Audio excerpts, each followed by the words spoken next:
Bismillahirrahmanirrahim. Qala Nabi sallallahu alaihi wa alihi wa barakatuh wassalam. Salam qabla al-kalam. Assalamualaikum warahmatullahi wabarakatuh. Alhamdulillahi rabbil alamin. Wassalatu wassalamu ala ashrafil anbiya'i wal mursalin wa imamil muttaqin wa ala alihi wa ahli baitihi wa sahbihi ajma'in. Ashhadu wa nashhadu an la ilaha illallah wahdahu la sharika lah. وأشهد ونشهد أن محمدا عبده ورسوله لا نبي بعده إن الحمد لله نحمده ونستعينه ونستغفره ومن شرور أنفسنا ومن سيئات أعمالنا من يهده الله فلا مضل له ومن يضلل فلا هادي له سبحانك لا علم لنا إلا ما علمتنا إنك أنت العليم الحكيم وتب علينا يا مولانا إنك أنت التواب الرحيم اللهم إنا نسألك فهم النبيين وحفظ المرسلين وإلهام الملائكة المقربين اللهم أغننا بالعلم وزينا بالحلم وأكرمنا بالتقوى وجملنا بالعافية نويت التعلم بالتعليم والتذكر بالتذكير ونفع والانتفاع والإفادة والاستفادة والحث على التمسك بكتاب الله وسنة رسوله ودعاء إلى الهدى ودلالة على الخير ابتغاء وجه الله وقربه ومرضاته وثوابه لله تعالى اللهم انصر الإسلام والمسلمين والمؤمنين والمجاهدين والمستضعفين في فلسطين وفي كل مكان وكل زمان حسبنا الله ونعم الوكيل ونعم المولى ونعم النصير ولا حول ولا قوة إلا بالله العلي العظيم قال الله تعالى في الكتاب العزيز بعد أعوذ بالله من الشيطان الرجيم رب اشرح لي صدري ويسر لي أمري واحلل عقدة من لساني يفقهوا قولي رب اجعلني مقيم الصلاة وبذريتي ربنا وتقبل دعاء أما بعد Alhamdulillah, tama-tamanya dan selama-lamanya kita rafa'kan syukur kehadrat Allah Subhanahu wa taala dengan faham sedar segar bahwasanya Allah jualah yang menciptakan langit dan bumi serta apa yang ada di antara keduanya dengan kekuasaan mutlak milik Allah dan ketunggalan Allah Subhanahu wa taala. Seterusnya selawat serta salam ke atas junjungan besar baginda Nabi sallallahu alaihi wasallam, manusia menjadi asbab musabab paling utama dan mulia sehingga kita diberikan kebaikan, diimpunkan dalam ketaatan, diberikan pinjaman iman dan Islam sampai ke malam ini. Justru berbanyak oleh kita untuk berselawat ke atas baginda Nabi sallallahu alaihi wasallam. Moga-moga dengan memperbanyakkan selawat menjadi asbab kita dibangkitkan dan didudukkan bersama baginda Nabi sallallahu alaihi wasallam di akhirat kelak insya-Allah. Allahumma salli ala sayyidina Muhammad wa ala ali sayyidina Muhammad kama sallaita ala sayyidina Ibrahim wa ala ali sayyidina Ibrahim wa barik ala sayyidina Muhammad wa ala ali sayyidina Muhammad kama barakta ala sayyidina Ibrahim wa ala ali sayyidina Ibrahim fil alamin innaka Hamidun Majid. Baik. Tuan-tuan dan hadirin muslimin, mukminin rahimakumullah sekalian. Insya-Allah pada malam ni bagi mengisi ruang menantikan masuknya waktu isyak bersama dengan tuan-tuan yang mulia, kita sambung perkongsian kita daripada kitab 40 hadis peristiwa akhir zaman, tanda-tanda kiamat kecil, susun karang daripada Allahyarhamhu Fadilatul Syekh Fahmi Zamzam Al-Makki, yang mana pada malam ni muka surat kita masuk ke muka surat yang ke-13 pada hadis yang ketiga pada tajuk seluruh dunia datang mengerumuni dunia Islam. Dimulakan daripada kitab tersebut perkataan jalur hadis yang diriwayatkan daripada Abu Daud, sumbernya daripada Sayyiduna Thawban bin Bujdab radhiyallahu anhu. An Thawban radhiyallahu anhu qala Rasulullah sallallahu alaihi wasallam yushikul umam an tada'a alaikum kama tada'a al-akala ila qas'atiha faqala qailun wa min qillatin nahnu yawma idhin qala bal antum yawma idhin kathir walakinnakum ghutha'un ka ghutha'is sayl ولا ينزعن الله من صدور عدوكم المهابة منكم وليقذفن الله في قلوبكم الوهن. فقال قائل: يا رسول الله وما الوهن؟ قال: حب الدنيا وكراهية الموت. Yang bermaksud daripada Sauban radhiyallahu an, dia berkata pada satu ketika Rasulullah sallallahu alaihi wasallam bersabda, "Ushikul umam an tada'a alaikum kama tada'al akalah ila qas'atiha." Hampir tiba satu masa di mana bangsa-bangsa dari seluruh dunia akan datang mengerumuni seluruh daripada kamu bagaikan orang-orang yang makan mengerumuni dalam hidangan mereka. Maka salah seorang berkata, faqala qail: wa min qillatin nahnu yawma idzin. Adakah di kerumunnya orang Islam pada waktu itu, adakah di kerumunnya kami pada waktu itu disebabkan daripada bilangan kami sedikit pada hari tersebut? Maka Nabi SAW menjawab dalam sabdaannya, bal antum yawma idzin kathir. Bahkan pada waktu itu kamu jumlahnya sangat ramai, sangat banyak. Dan kemudian kata Nabi, walakinnakum ghutha'un ka ghutha'is sail. Namun dengan ramainya kamu, banyaknya kamu, tak ubah seperti mana buih di waktu banjir. Dan dalam waktu yang sama, Allah akan mencabut rasa gentar terhadap kamu dari hati musuh-musuh kamu.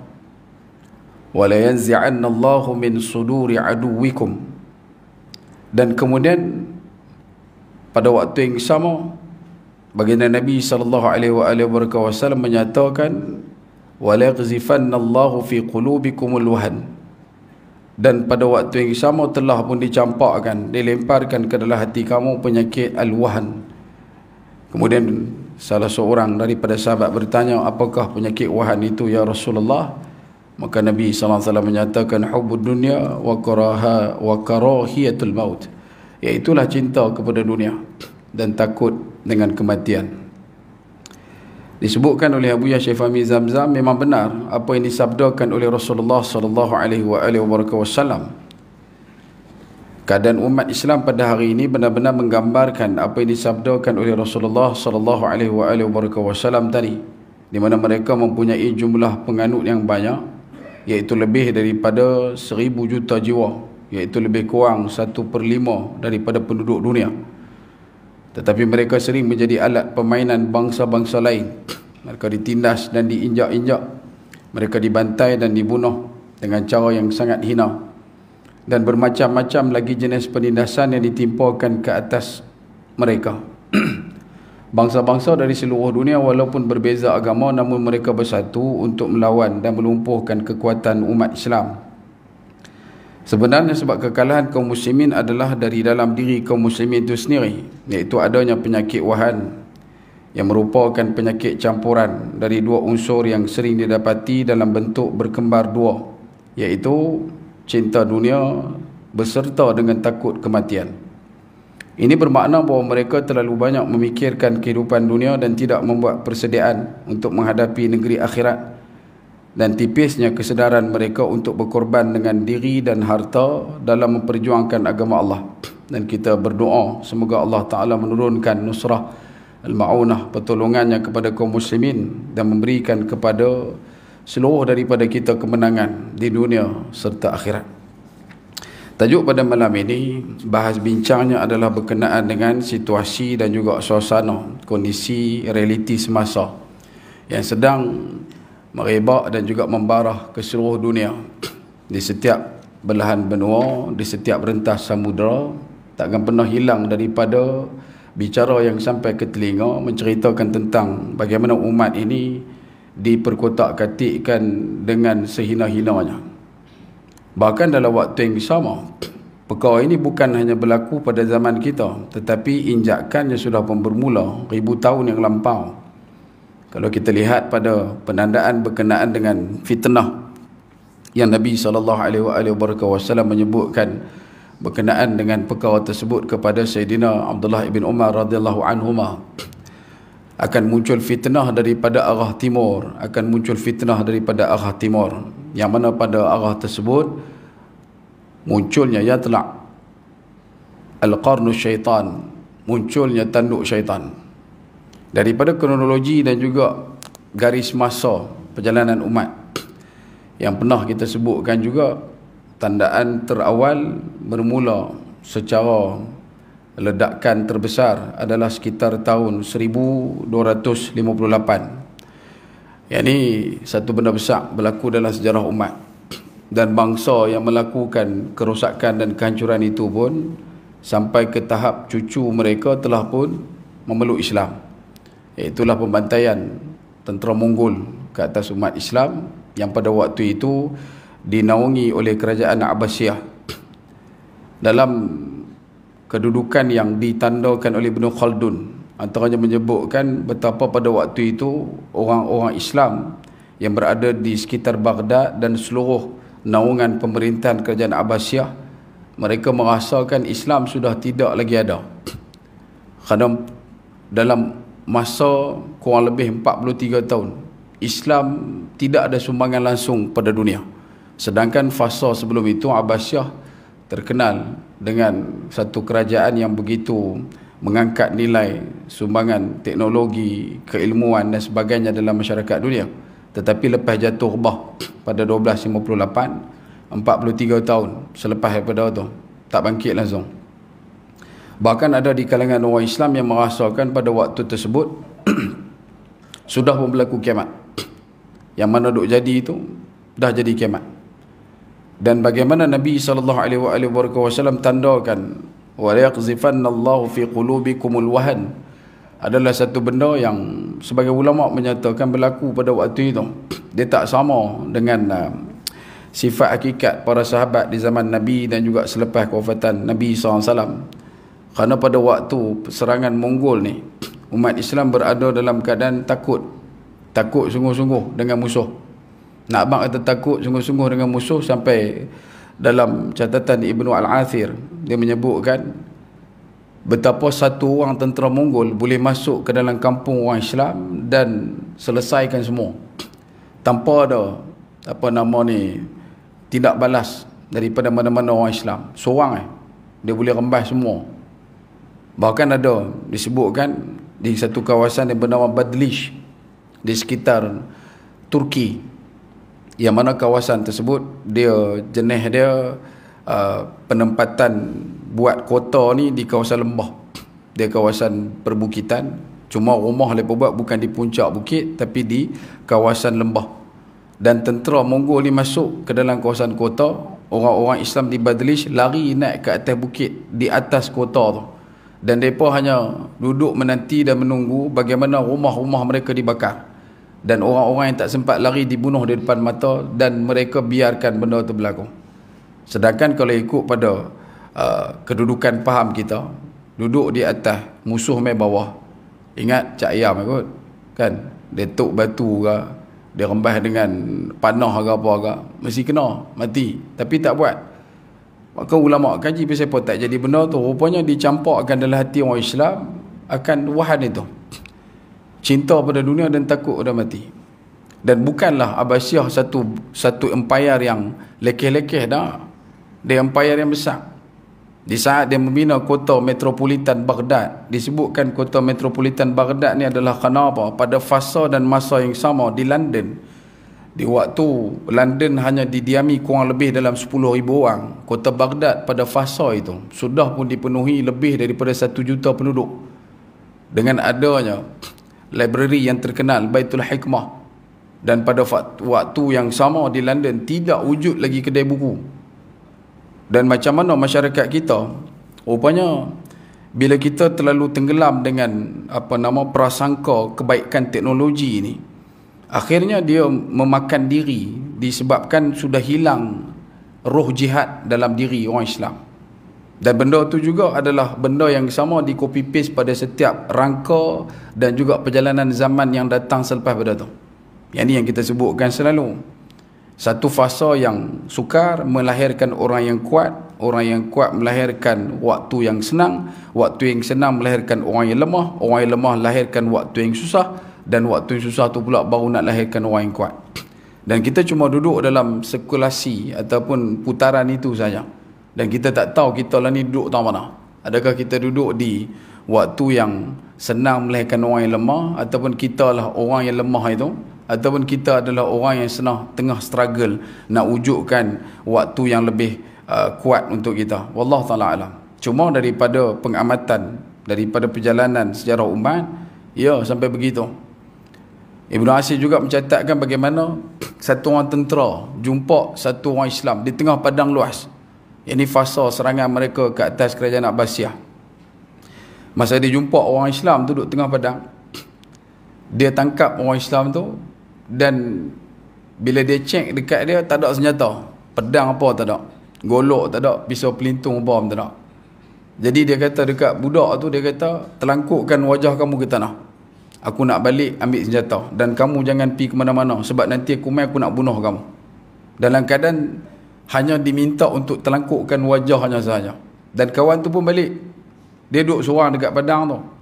Bila dia balik, mai balik tentera tu pegang pedang. Pemuda tu jadi apa? Pemuda tu duduk tunggu tentu tak. Nak abang kata gerun yang Allah Ta'ala campakkan dalam hati umat Islam pada fasa itu adalah gerun yang kita tak boleh nak relevankan dan nak logikkan dengan akal. Kalau ikut faham kita, kita kata, lari ya. Dah kawan tu nak sembelih tak ada senjata. Dia suruh telangkuk muka ya, bukan dia suruh tanam diri sampai serupa macam burung unta punya. Dia suruh telangkuk muka ya. Tapi kenapa tak lari? Sebab hakikat kata Nabi SAW, wala yaghzifannallahu fi qulubikumul wahan, adalah satu benda yang suka nak digambarkan dengan penyata ringkas keadaan dan suasana kita pada hari ini.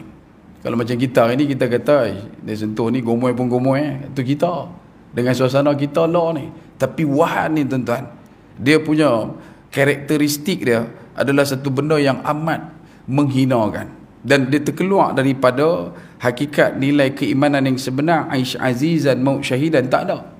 Hidup mulia mati syahid tu tak wujud. Tak pernah dengar. Tak ada rasa langsung untuk buat muqawamah. Resisten tu tak wujud. Dia tak ada langsung rasa nak buat penentangan. Dan benda ini jugalah yang berlaku pada saban waktu selepas daripada zaman-zaman tertentu. Antara lain kata ulama, bila mana kita bangkit melawan ataupun kita bangkit melakukan penentangan, maka setiap daripada dunia yang ada di luar sana, merujuk kepada dunia bukan Islam, mereka senantiasa berusaha untuk mencari peluang nak menjahanamkan dan menjatuhkan umat ini. Itu dalam beberapa waktu belakangan kita cermati satu perkataan daripada Perdana Menteri Indonesia yang kelima, nama dia M. Nasir. Tak tahu lah M. Nasir kot. Raja dia tulis M. Nasir. M. Nasir lah. Dia kata Islam ni kalau takat duduk di Masjid Surau, biarkan. Dia kata kelompok yang nak melakukan kerosakan pada umat ni, dia tengok begini. Kalau orang Islam tu cuma duduk, melengkang, menerak, berguling dalam Masjid Surau, nak buat majlis selawat, nak baca Quran, solat dan sebagainya, biar. Tapi kalau dah mula Islam tu duduk berpencak dalam gelanggang ekonomi, maka awas. Jaga-jaga. Tetapi kalau Islam dah mula bergeraknya dan juga ledaknya dalam sektor pemerintahan, kenegaraan, siasat, maka pada waktu itu kena usaha untuk cabut sampai ke akar, supaya tidak ada langsung sanding ganding Islam dalam bab pemerintahan dan juga perluasan kuasa. Sebab hakikatnya bila Islam pegang, tidak akan ada boleh ruang untuk kapitalis, liberalis, pluralis, sekularis untuk bernafas. Takkan boleh ada. Takkan mampu untuk mereka bernafas. Tetapi kalau usaha yang mereka lakukan, mereka cabut dan londehkan semua wajah Islam, semua pakaian Islam dalam pergerakan ataupun apa yang disebutkan sebagai usaha kenegaraan dan pemerintahan, maka pada waktu itu mereka boleh untuk mengambil untung pada setiap kebodohan yang mereka ratakan kepada masyarakat umat. Dan salah satu benda yang ditandakan juga, antara yang disebutkan oleh Al-Mustawrid Al-Quraisy, dia mengatakan betapa di sisi Ammar bin Al-As radhiyallahu an yang pernah mendengar Rasulullah sallallahu alaihi wasallam bersabda, kelak akan datang hari kiamat sedangkan bangsa Rom paling ramai jumlahnya.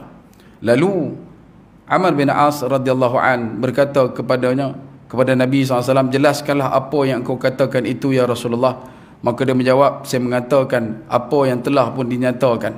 Dan perkara tersebut disebutkan oleh baginda Nabi SAW betapa akan berlakunya serangan yang yang berstrategik ataupun yang struktur daripada kelompok-kelompok kufar ke atas umat Islam. Antara benda yang disebutkan dalam Sahih Bukhari, u'addidu sittan baina yaday sa'ah fadhakara minha summa khudnatun takunu bainakum wa baina banil asfar fayaghdiru nafayatunakum tahta 80 ghayatan tahta kulli ghayatin 12,000.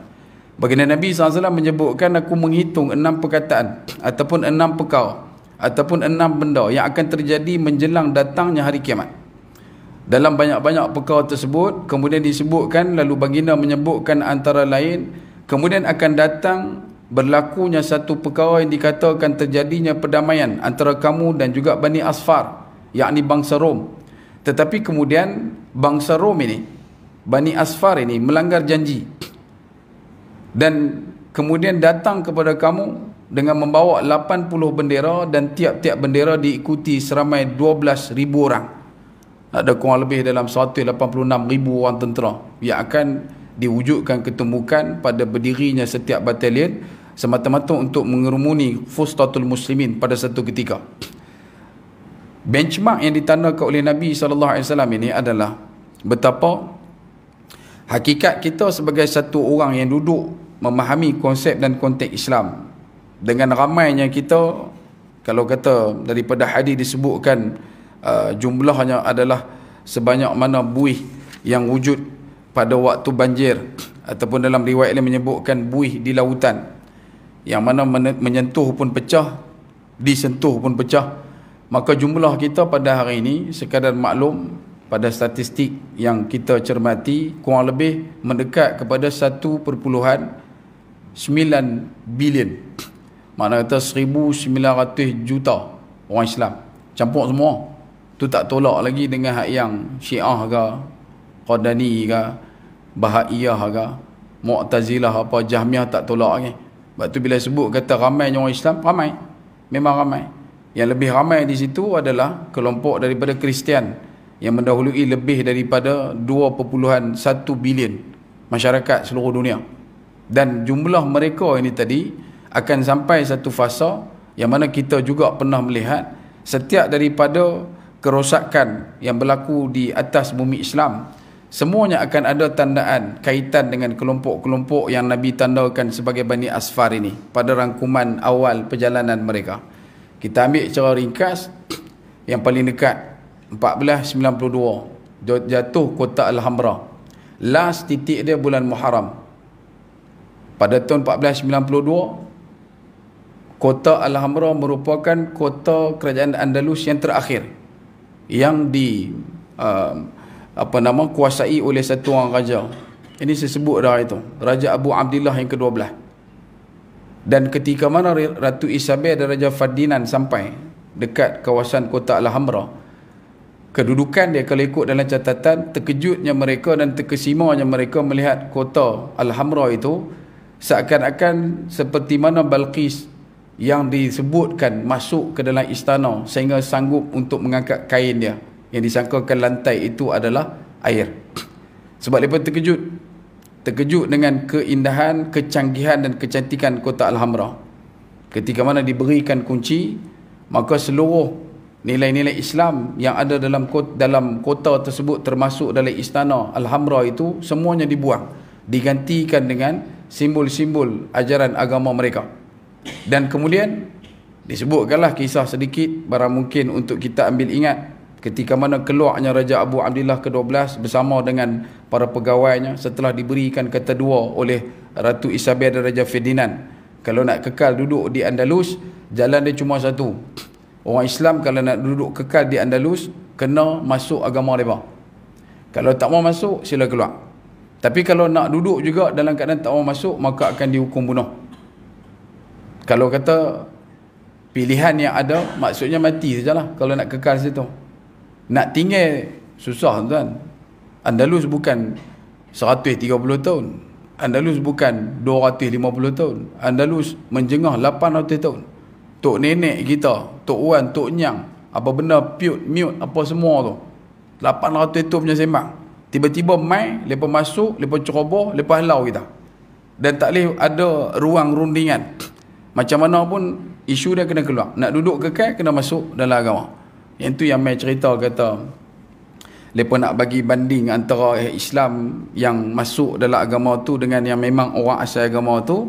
Maka wanita-wanita yang asalnya Islam masuk ke dalam agama tu, dia letakkan pakaian satu kun di atas kepala. Kalau kata nak nampak mudah, tengoklah sambutan hari lahir cucu.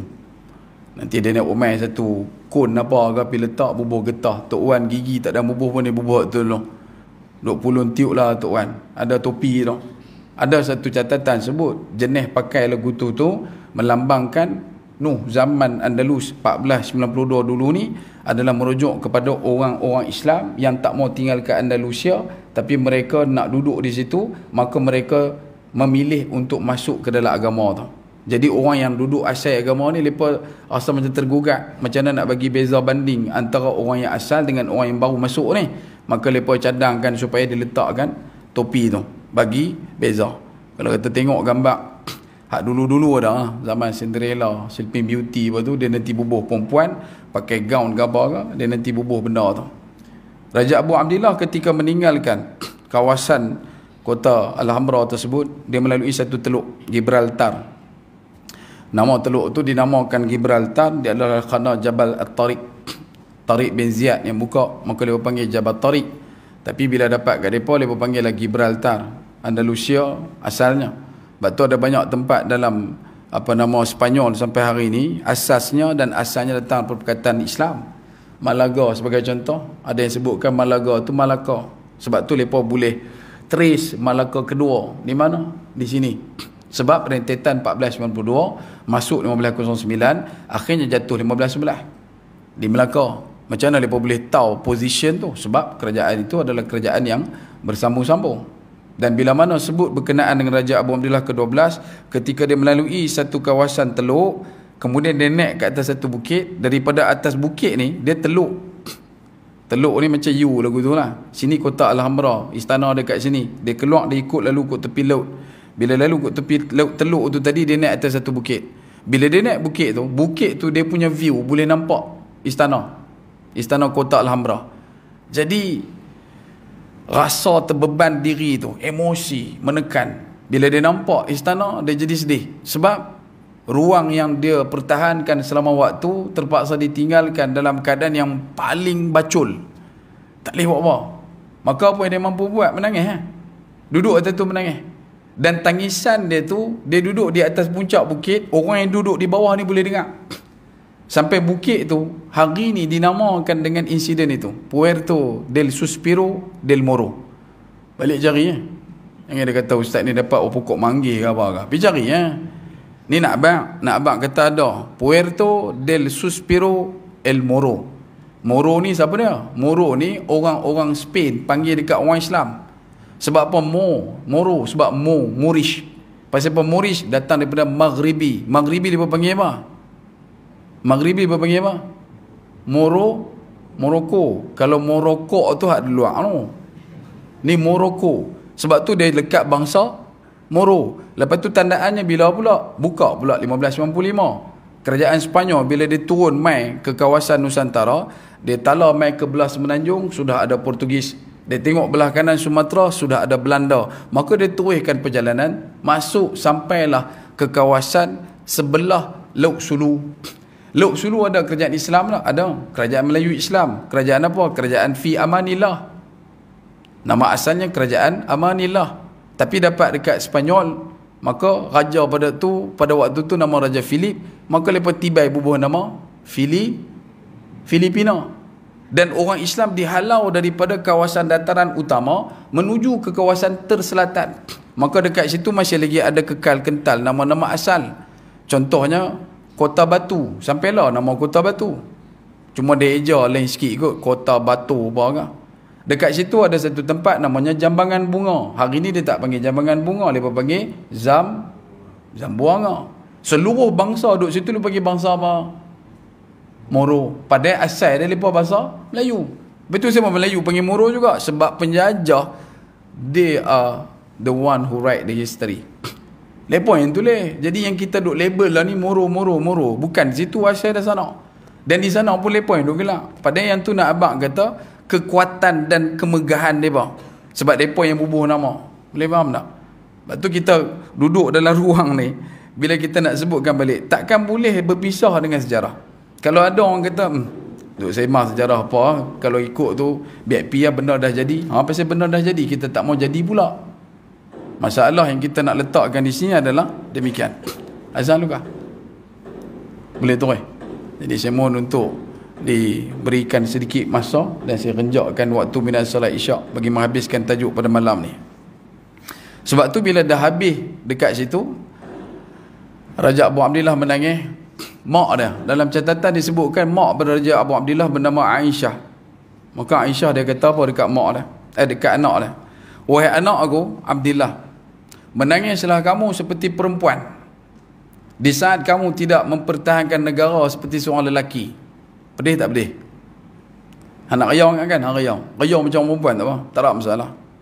Pasal waktu hang diminta ataupun didesak untuk menjaga negara, hang tak pernah pun mempertahankan negara tu dengan kekuatan dan keadaan seperti mana seorang lelaki. Hakikat Aish Aziz dan Mu'k Syahidan juga berlaku pada waktu tu, diranapkan dan dibenamkan. Kenapa? Tuhan. Tapi tidak sama kedudukannya bila mana kita renjak mai ke Goa 1509. Alfonso de Albuquerque mengetuai serangan yang telah pun diarahkan oleh Raja Miguel yang pertama daripada Portugal. Dan pada waktu itu, serangan yang begitu dahsyat telah pun menyebabkan kerajaan Islam di India jatuh dan mereka membuka tapak di sana. Selang hanya beberapa tahun, 2 tahun. Dalam fasa yang sama telah pun bersebar, telah pun bertebaran wakil dan juga risikan daripada kelompok-kelompok Portugal ini ke tanah Nusantara. Sebab jalur jalan nak main ke sini susah. Rui di Arroyo, lepas di Squarea. Lepas main duduk sini, lepas set tak lama dah. Catatan Rui di Arroyo, dia kata apa? Dia kata kami orang Eropah bila masuk sampai ke Kota Melaka, kami tak boleh nak pergi setting set up tanah tu untuk kami duduk. Sebab kami cuma boleh dibenarkan duduk di kawasan perairan. Sebab dulu dia main kapal. Galleon mereka tu besar. Tapi kapal Melaka lagi besar. Dia punya bendera bendera kapal Galleon daripada Spanyol.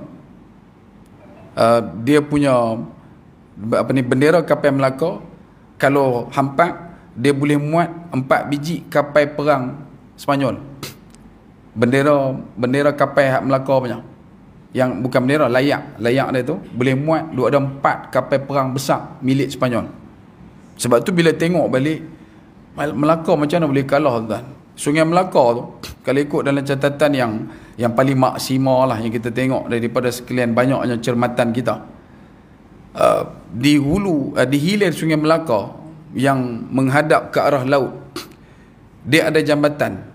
Dan jambatan tu tadi pula diletakkan meriam sebanyak 3,000 laras. Meriam, bukan caplum. Caplum dekat Kampung Cegak, Padang Tonsun lagu tu boleh lah caplum. Ni tak, meriam. Sebab tu nanti kalau kita tengok balik sejarah berkenaan dengan Muhammad Al-Fatih 1458 tu, 1453 tu, tentu akan terbaca satu nama orang daripada Hungary, yang mana dia sendiri disebutkan ambil ilmu untuk buat meriam ni daripada tanah Melayu. Dan dia juga yang memberikan kepada Sultan Muhammad Al-Fatih 16 laras meriam basilika yang mampu untuk meletupkan dan meletuskan peluru yang berkeberatan 237 kg. Waktu dia nak tawan Konstantinopel 1453 tu, dia cuma ledakkan kurang lebih 10 kali dia tembak. Konstantinopel surrender. Kerajaan yang menjaga kerajaan Rom, Konstantinopel surrender. Hanya ledakkan 10 kali dalam masa beberapa hari ketika dia mengepung Konstantinopel. Itu satu bab lah. Masuk tu terlupa jalan, nak keluar petang perdana ke mana tak tahu. Cuma nak abadnya Melaka ni kalau fikir balik susah lah nak jatuh mudah-mudah. Melainkan adanya apa yang kita sebutkan, hina besi kerana karat, hina bangsa kerana khianat. Sehina karat boleh dirawat, laknat bangsat takkan mampu untuk terubat. Yang ni yang duk berlaku. Adalah nama-nama watak lepas sebutkan situ, Uti Mutiraja, Sikitul dan sebagainya. Tapi asas dia adalah bila mana propaganda yang dimainkan secara berlebihan menyebabkan beberapa lapisan tentera-tentera yang diambil daripada luar mula meninggalkan perairan Melaka. Antaranya tentera daripada Jawa lari, tentera daripada China lari, tentera daripada kawasan India yang juga masuk ke kawasan Melaka untuk bekerja sebagai tentera juga lari, disebabkan oleh beberapa propaganda yang diwujudkan dalam pentadbiran pada waktu itu. Dan akhirnya dalam masa kurang 2 minggu, bulan September, daripada serangan 24 Ogos, awal bulan September jatuh Melaka. Dan nak abang kata benda tu pasal apa lepa pulun buat, pasal apa lepa pulun serang, pasal apa lepa nak sangat.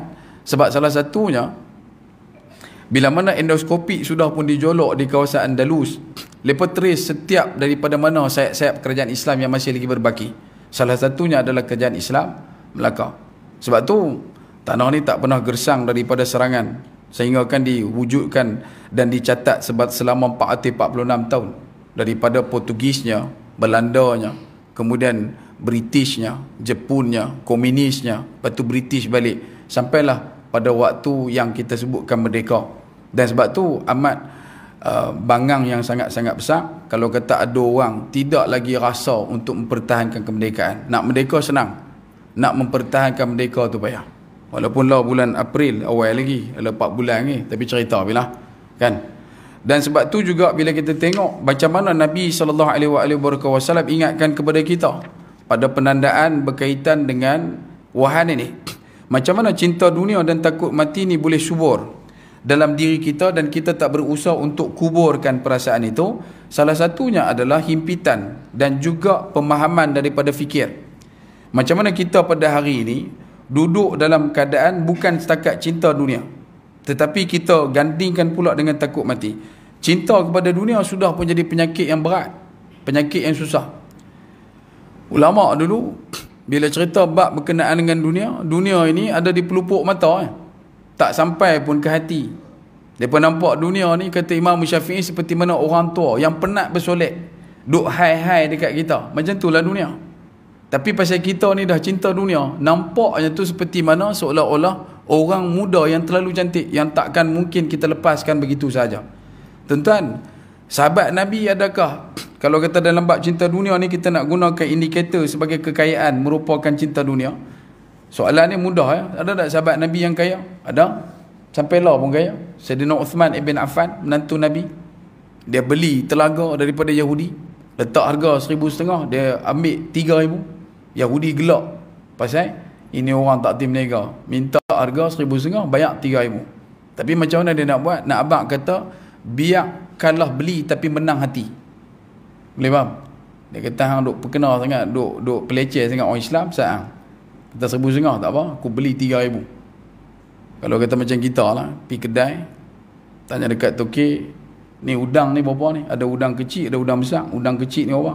Udang kecil ni sekilo 10. Udang besar tak payah, hang pun naik motor X5 duk tanya udang besar pula. Dak udang besar apa? Tak payah, udang kecil sudah. Hang ingat aku tak ada duit Udang besar apa? Sekilo 40, omen 6 kilo. Marah pasal. Tapi memang duit tak ada pun. Kan? Kotiau toge pun tak beli lah pasal. Pabi beli kat udang tu, balik duk melengung tepi tiang. Aku pergi beli buat apa? Tapi puas hati. Pasal kalah peleceh tu tapi menang dekat hati. Umat ni bukan kata menghalang kita nak kaya. Abdurrahman bin Auf antara indikator benchmark yang perlu kita jadikan sebagai tauladan. Dia ambil masa beberapa bulan saja jadi orang ketiga terkaya di Madinah lepas dia hijrah. Dalam masa setahun dia disebutkan menjadi orang yang paling kaya di Madinah. Dalam keadaan dia meninggalkan Mekah pada waktu yang sama, bukan meninggalkan harta, bahkan terpaksa meninggalkan cinta. Isteri dia tak ikut sekali. Bini dah diberi kata dua. Kalau ikut Abdurrahman bin Auf, harta semua kami ambil Tapi kalau hang tak ikut, hang duduk di sini, harta Abdurrahman bin Auf dapat kat kamu, dan kamu mintalah dekat kami siapa-siapa lelaki yang lebih cergas, yang lebih tampan, pasti kami akan jadikan dia sebagai suami kamu. Apa jawapan pada isteri Abdurrahman bin Auf? Dia pilih untuk kekal di Mekah. Abdurrahman bin Auf pergi ke Madinah dalam keadaan rebeh hartanya dan hancur luluh cintanya. Sampai di sana, sebab tu Sa'id bin Rabi' radhiyallahu an sebut pada Abdurrahman bin Auf, aku ada bini ramai, pilih salah satu yang mana hang berkenan, aku ceraikan, dia kata, kemudian cukup lepas pada iddah ambil balik, ambil kahwin dengan hang. Sampai terang tu, sebab tahu dia punya impak emosi tu meninggalkan Mekah bagaimana. Sebab tu Sayyidina Abdurrahman bin Auf dalam riwayat disebutkan oleh Sayyidatina Aisyah radhiyallahu an, ketika mana caravan kafilah dagangan dia balik ke Madinah fasa selepas daripada kewafatan Nabi SAW, dalam riwayat tersebut menyebutkan 40 ekor unta membawa penuh syarat dengan muatan dagang yang dibawa oleh Abdurrahman bin Auf, sehingga kalau bahasa kita ni, lalu sebelah rumah bergegang. Jadi Sayyidatina Aisyah pada waktu tu, unta ni meluru balik ke Madinah. Sebab sunnah Nabi, bila nampak saya pintu kota Madinah, Nabi akan kenjui unta supaya cepat. Kalau kata luar tu boleh relax, tapi bila nampak pintu kota, Nabi akan kenjui pergi cepat. Dan itulah yang diperlakukan, diperturunkan dan disantunkan oleh para sahabat. Bila mereka nampak Madinah, maka mereka akan bersegera untuk masuk cepat ke Madinah. Dan disebabkan oleh lajunya derap langkah tapak kaki unta yang masuk ke dalam kota Madinah, sehingga menggegarkan kawasan rumah persekitaran. Dia lalu dekat kawasan tepi rumah Nabi SAW di belah Raudah. Jadi bila lalu kat situ, Sayyidatina Aisyah tengok, ni apa benda ni? Maka pembantu pada Sayyidatina Aisyah keluar dan dia tengok, oh itu adalah caravan ataupun kafilah pedagang yang dimiliki oleh Abdurrahman bin Auf. Macam mana dia kenal? Simple, orang Arab dia nanti ikat dengan tali ataupun apa-apa tanda. Yang ni Abdurrahman bin Auf punya, ini Sayyidina Uthman punya, ini adalah Talhah Ubaidillah punya. Jadi dia kata tu caravan yang dimiliki oleh Abdurrahman bin Auf. Maka kata Sayyidatina Aisyah radhiyallahu an, pada waktu itu patutlah Nabi SAW pernah menyatakan Abdurrahman bin Auf akan masuk ke dalam syurga dalam keadaan merangkak. Yang tu saja yang disebut oleh Sayyidatina Aisyah. Maka pembantu pada Sayyidatina Aisyah ni bila dengar perkataan tu, dia terujar. Maka dia lari bicara Abdurrahman bin Auf radhiyallahu an. Bila dia jumpa Sayyidina Abdurrahman bin Auf, dan dia bersebut, wahai Abdurrahman bin Auf, sesungguhnya tadi Sayyidatina Aisyah menyebutkan betapa Nabi SAW pernah bersabda, kamu akan masuk ke dalam syurga dalam keadaan merangkak sebab banyaknya harta tu. Maka Sayyidina Abdurrahman bin Auf radhiyallahu an tanya, cuba kamu ulang sekali lagi. Sayyidatina Aisyah sebutkan kepada kamu sebab banyak sangat harta, maka kamu akan masuk syurga dalam keadaan merangkak. Cuba sekali lagi ulang. Sayyidatina Aisyah sebut, Nabi SAW menyatakan kamu akan masuk ke dalam syurga. Cukup. Aku tak mau dengar merangkak apa tak mau. Tak cukup, berhenti tentu cukup. Maksud dia, dalam satu kajian disebutkan, Abdurrahman bin Auf radhiyallahu an, dia adalah satu orang sahabat yang sepanjang hidup dia dengan Nabi, dia tak pernah dengar Nabi kata hang masuk syurga.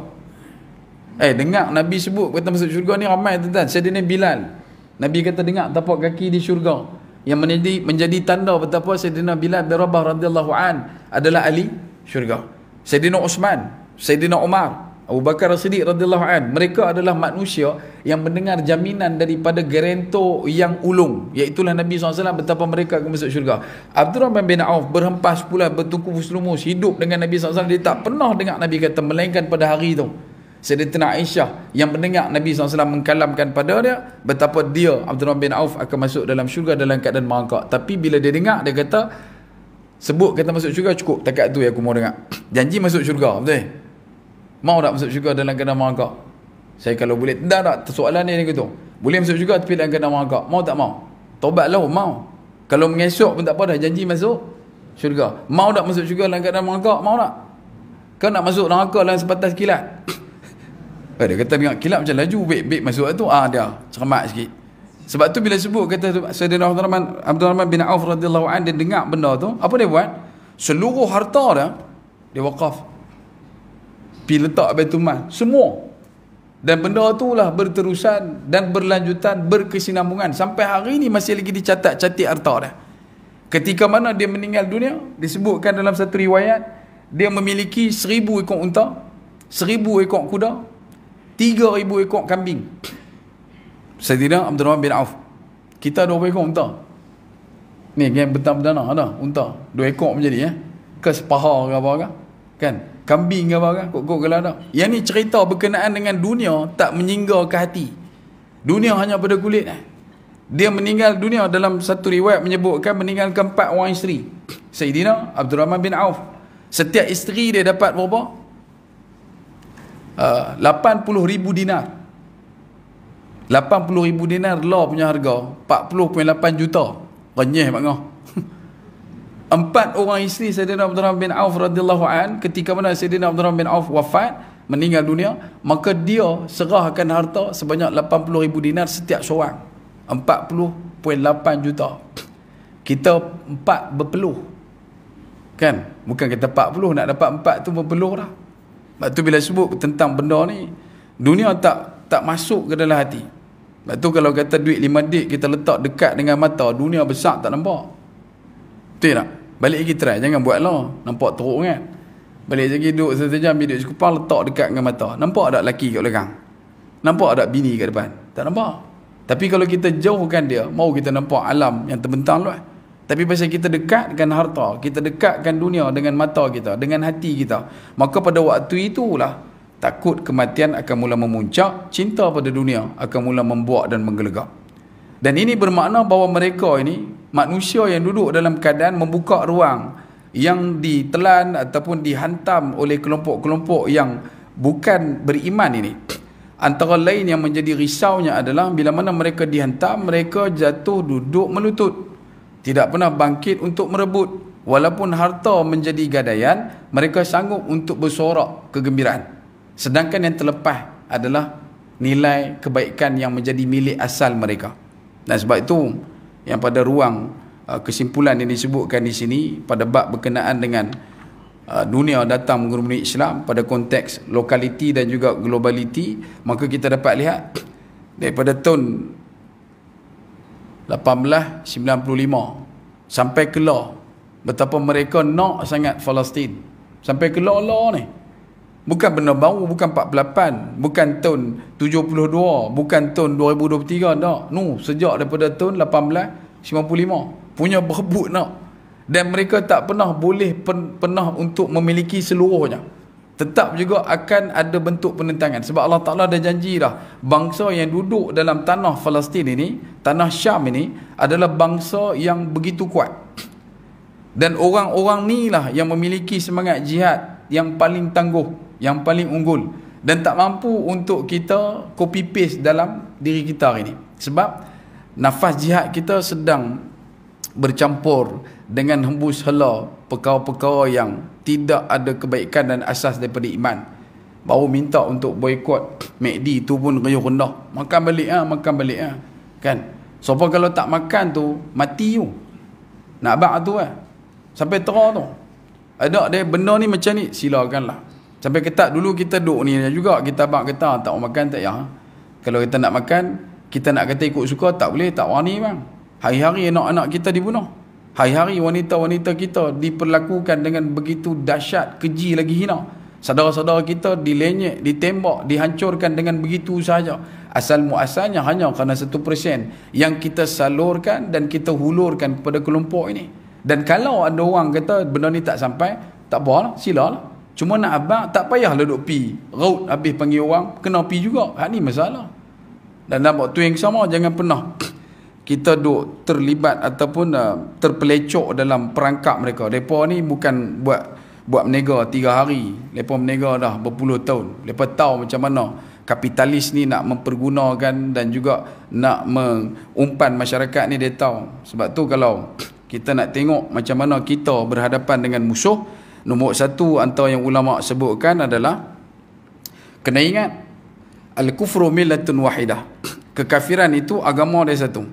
Dia takkan ada 2, 3. Dia cuma main dalam bentuk yang kita sebutkan sebagai cover shoot yang tak sama. Itu lah. Dia main lah dengan nama tu, dia main dengan paparan ini, dia main dengan tindak tanduk itu, dia main dengan ajaran nama sekian-sekian. Tapi seluruh daripada itu semua, mereka adalah satu. Tujuan yang tak lain tak bukan, iaitulah untuk menjahanamkan dan juga menghancurkan Islam sampai ke akar umbinya. Dan dia bukanlah benda yang kita sebutkan sebagai benda baru berlaku, tetapi sejak daripada dulu.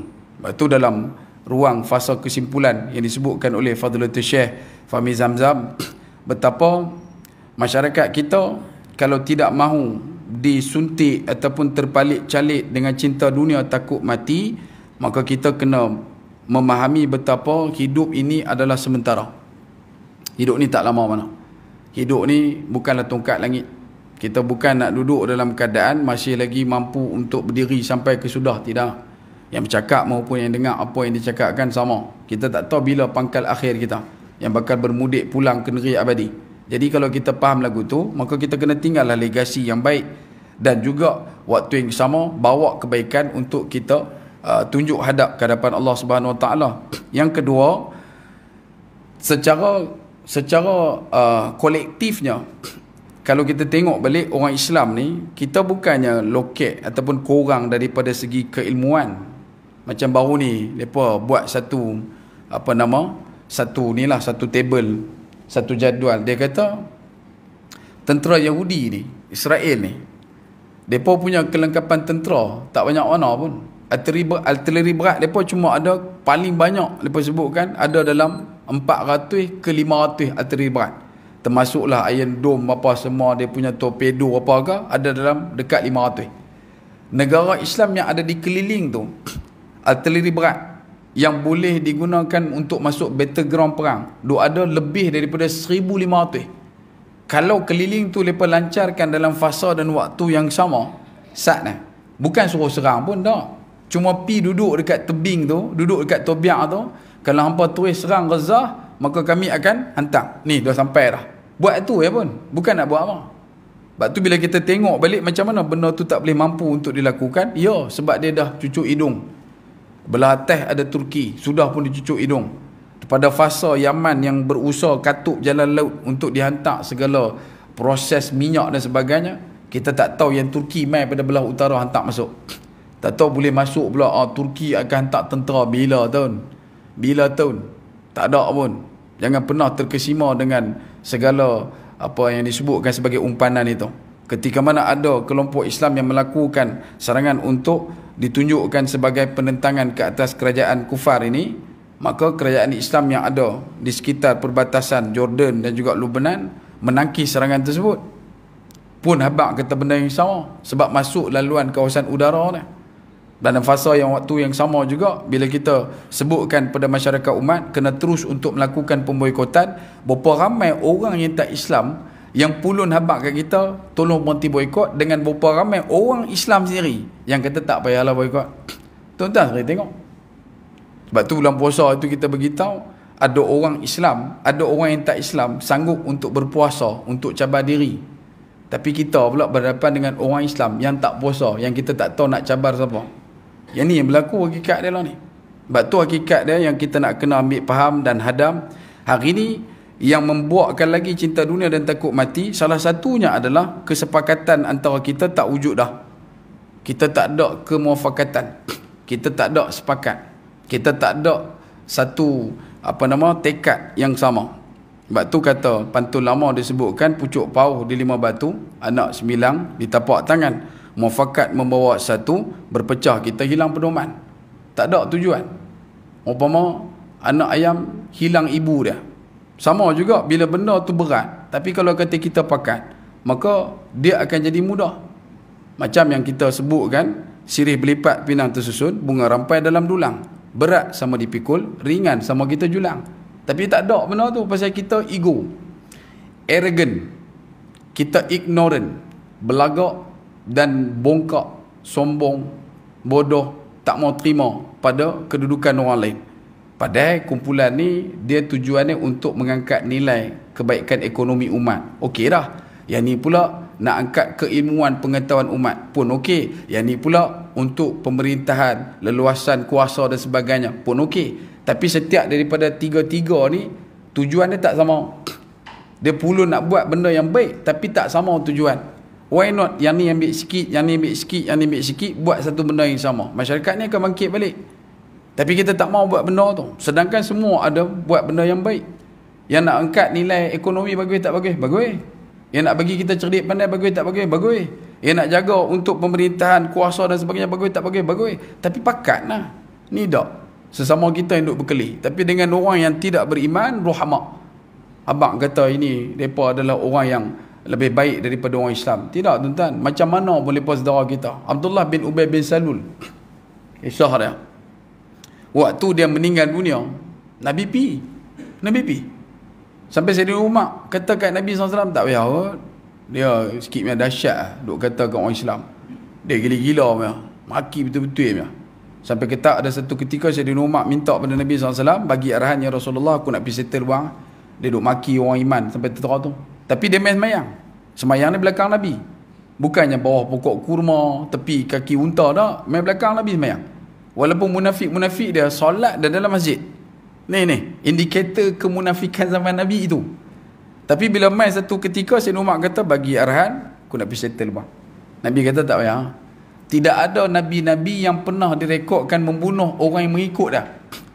Daripada Nabi Adam sampai Nabi Isa, tak ada pun ada Nabi yang pernah membunuh sahabat. The disciple, Hawariyun, tak ada. Jadi Nabi kata takkanlah aku ni nak jadi Nabi yang bunuh orang yang memeluk Islam. Maka Sayyidina Umar menyebutkan kepada Nabi SAW, kalau begitu, kalau kau tak bagi aku buat, maka suruhlah satu orang yang disebutkan sebagai ketua bodyguard Nabi SAW. Nama dia Ma'bad bin Bishir radhiyallahu an. Nabi ada 8 bodyguard. Ketua pada semua bodyguard tu adalah kawan ni. Bila Nabi dengar Sayyidina Umar sebut nama kawan ni, Nabi kata dah, jangan duk sebut nama dia, dia ada kerja dah. Kemudian celah-celah tu datang satu orang, nama dia Abdullah bin Ubay bin Salul. Siapa dia? Anak pada Abdullah bin Ubay. Jumpa dengan Nabi, ya Rasulullah, telah sampai ke telinga aku akhbar ni, satu berita yang mengatakan ada orang yang nak pergi bunuh bapa aku, betul ya? Maka Nabi kata, tak, yang ni bukan kata nak bunuh pun, tak ada apa tak ada apa bunuh-bunuh apa, tak ada. Tak, kalau kata ada orang nak bunuh, jangan bagi siapa pun bunuh. Tak ada siapa bunuh. Nabi kata, tak ada siapa, mana ada siapa bunuh. Kalau ada pun engkau nak suruh siapa-siapa yang nak membunuh Abdullah bin Ubay bin Salul, pastikan orang itu adalah aku. Kata anak kepada Abdullah bin Ubay bin Salul. Dia kata kalau ada orang nak suruh bunuh, jangan abang kat aku. Pastinya akan aku bawa kepala dia kepada engkau petang ni, ya Rasulullah. Nabi dengar perkataan itu daripada anak pada Abdullah bin Ubay. Sampailah pada waktu dia meninggal dunia, Abdullah bin Ubay bin Salul jumpa dengan Nabi SAW, bagi tahu dekat Nabi, kata bapa dia dah meninggal dunia. Dan satu riwayat sebut kata dia minta jubah Nabi. Popular lah riwayat tu. Kemudian dah selesai, Nabi pun nak bergerak pergi, Sayyidina Umar ikut sekali. Sayyidina Umar kata tak payah Rasulullah, dia ni Abdullah bin Ubay kot, sikitnya paku tu dah, kan, pangkat sikitnya dahsyat, munafik apa. Nabi kata tak apa, kita pergi lah, ada orang beritahu kena pergi. Dalam perjalanan Allah Ta'ala turun surah At-Taubah ayat 80, yang mana penandaan daripada ayat itu memberikan jaminan kepada seluruh masyarakat sampai ke hari ini betapa kemunafikan adalah satu benda yang bakal mengisi lantai dasar neraka sebelum daripada kekafiran. Boleh faham? Yang ni kita kata hina besi kena karat ni. Dan bila mana sebut kata benda tu, Allah Ta'ala nyatakan kepada Nabi SAW pada faham yang mudah, orang macam ni tak boleh minta ampun. Tak boleh duk doa minta ampun atas dia, Allahumma ghfir lahu, nahi. Tak boleh. Satu huruf pun tak lekat, tak nak. Walaupun kata Allah Subhanahu Wa Ta'ala, firman Allah Subhanahu Wa Ta'ala nyatakan, walaupun engkau minta ampun ke atas dia 70 kali. Sayyidina Umar bila dah dengar ayat tu, Sayyidina Umar tarik jubah Nabi, ya Rasulullah, dah bos marah kan. Kata Allah Ta'ala dah tegur, tak payah pergi. Dia kata aku nak pergi juga. Dah clear dah, minta ampun takkan diampunkan, 70 kali pun tak ampun, aku akan minta lebih daripada 70 kali. Hang nak kata apa? Ni Nabi kita bang, Nabi kita. Sebab tu kalau ada orang duk abang kata lah Nabi dah hang cermat sikit. Sebab tu kena ada satu folder tu sensitif. Bila ada orang duk hentak, duk perkotak katik Nabi, duk jajar tunggang nama Nabi, duk sebut kalam Nabi SAW, tak rasa apa ni nak kena bubuh kelorok kedai ekor apa. Nak abang kata benda tu dah habis ni. Sampai terah tu punya downgrade Nabi, boleh tulis status panggil Muhammad lagu tu lah. Ingat Muhammad dah sebenarnya Pak Menegang.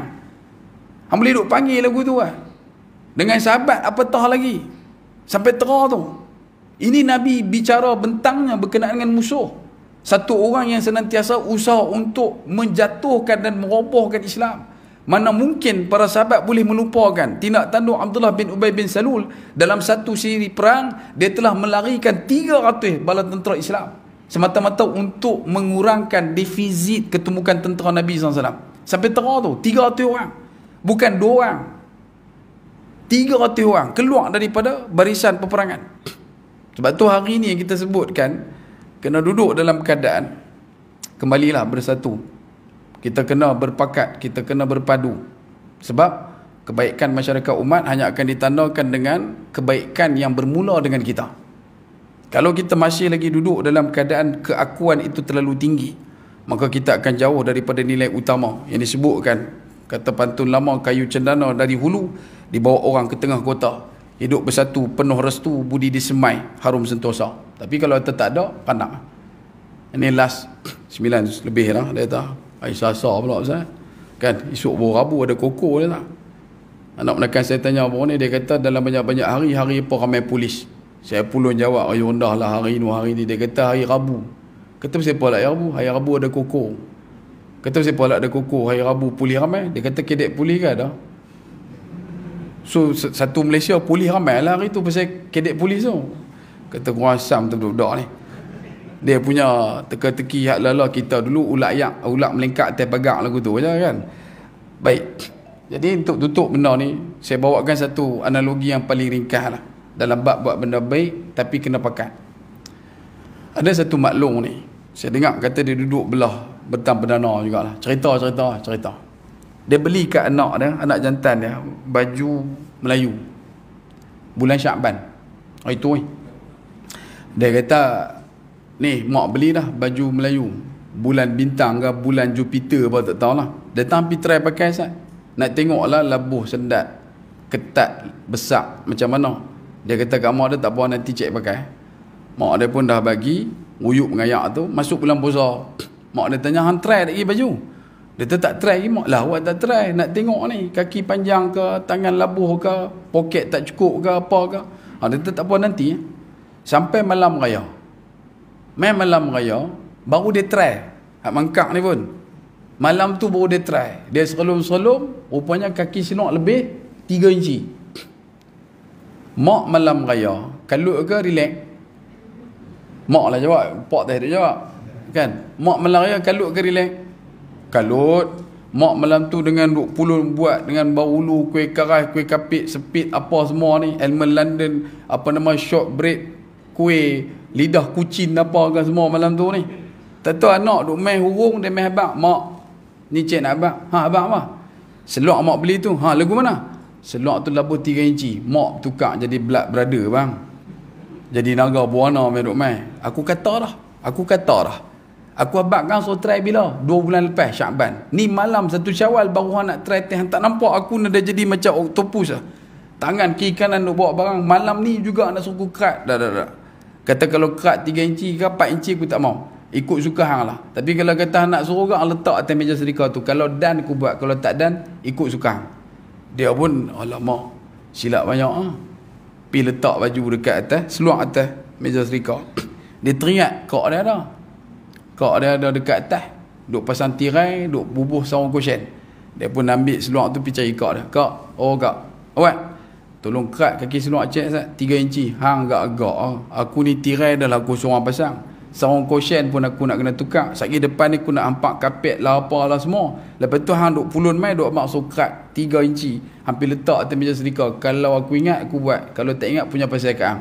Semua kawan pun duduk di depan ruang tamu tu. Pukul 10 lebih dah. Tertepak balik naik dalam berita.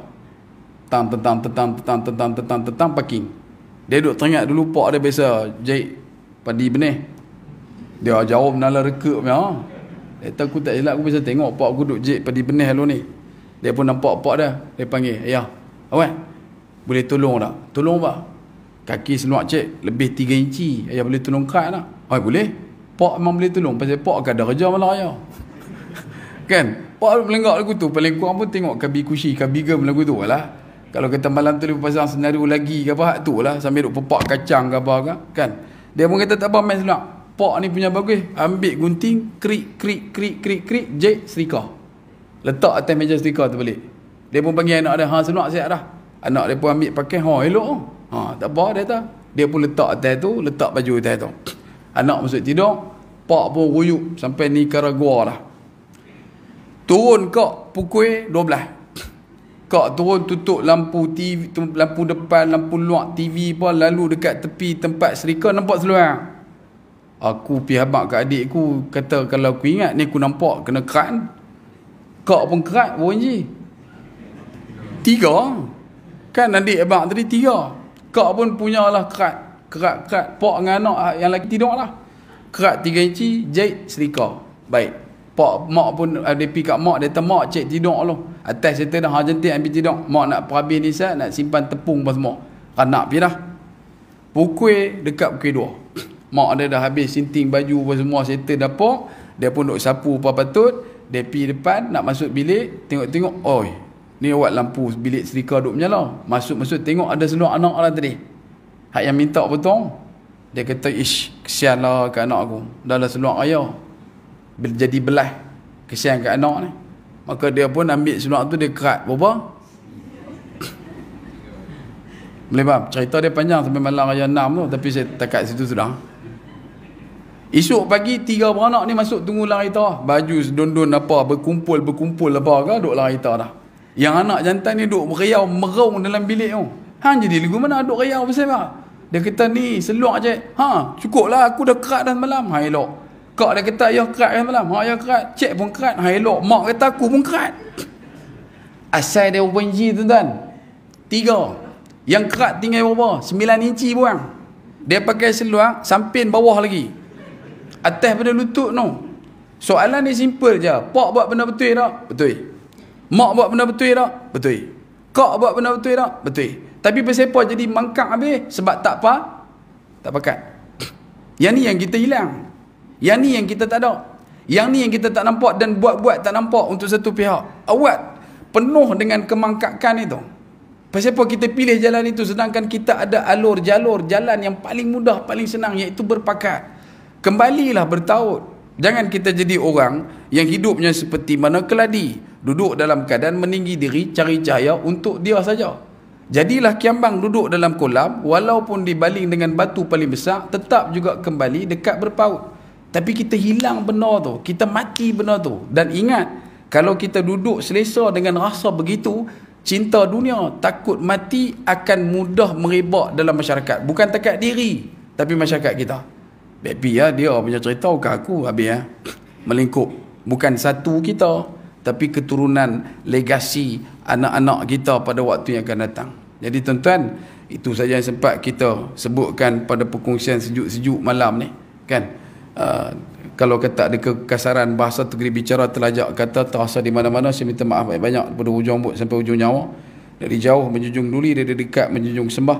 Mohon maaf sudi diberi kalau ada silap dan salah. Akhir kalam, sekecil-kecil ikan pasti ada isinya, sebesar-besar ikan pasti ada tulangnya. Aku li qawli hadha astaghfirullahaladzim wa lakum wa lisairil muslimin wal muslimat wal mu'minin wal mu'minat fastaghfiruh fa yafudhal mustaghfirin. Assalamualaikum warahmatullahi wabarakatuh. Wallahu ta'ala a'lam.